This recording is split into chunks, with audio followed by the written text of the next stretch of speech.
Marianne Valcourt, biologiste chargée de projet en conservation et biodiversité pour la Réserve mondiale de la biosphère Manicouagan-Wapishka.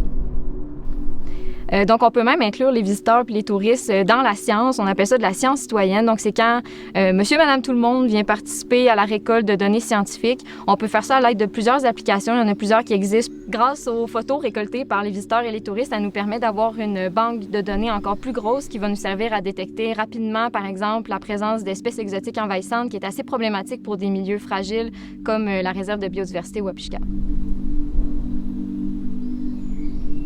Charles Gignac, biologiste, chargé de projet principal pour la Réserve mondiale de la biosphère de Manicouagan-Wapishka. La communication auprès des visiteurs et des touristes doit promouvoir des pratiques qui sont responsables et durables, particulièrement dans un contexte d'écosystème sensible. On pourrait penser à l'affichage des principes du Centras dans les points d'entrée des différents sentiers.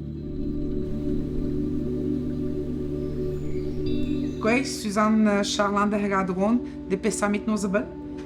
عندها سانتا جديدة بدن وزماخوها جديدة بدك لا ستاسيون وابشكا ماك بيدو وزماخون دهن الكونسي des îlots de Pessamit au Grand Kahivila. Nous, ce qu'on souhaite quand les gens partent de la station Wapishka, c'est que les touristes repartent, embarquent dans leur char, se disent, ben, OK, c'était plus que de la randonnée, c'était plus qu'une ride de skidoo, c'était plus qu'une aventure sur le réservoir. C'était, j'ai appris quelque chose. Je sais, j'ai compris, j'ai appris sur une culture. On a une culture, on a une histoire qui se retrouve dans chaque forêt, dans chaque rivière, dans chaque rocher, dans chaque montagne qu'on retrouve. Il y a une histoire, il y a des gens qui ont marché là.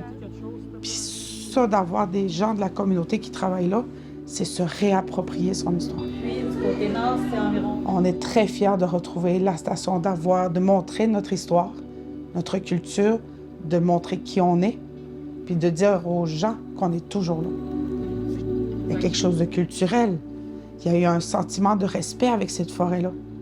Tu le sens que les gens qui ont resté là, qui ont vécu de cette forêt, ont eu du respect énorme. Puis ça, les histoires le disent. Par rapport à nous, la forêt, on est rentré en communion avec elle, on ne fait qu'un. Puis je pense que c'est ça qu'on veut faire ressentir aux gens qui viennent la visiter. De repartir de la station, se dire, ben, hey, j'ai appris des choses, j'ai ressenti des choses. Je suis un être humain faisant partie d'une même planète, d'un même territoire. Fait que c'est ça qu'on veut partager. Puis ça va plus loin. Le tourisme est un bon moyen d'amener à une réconciliation.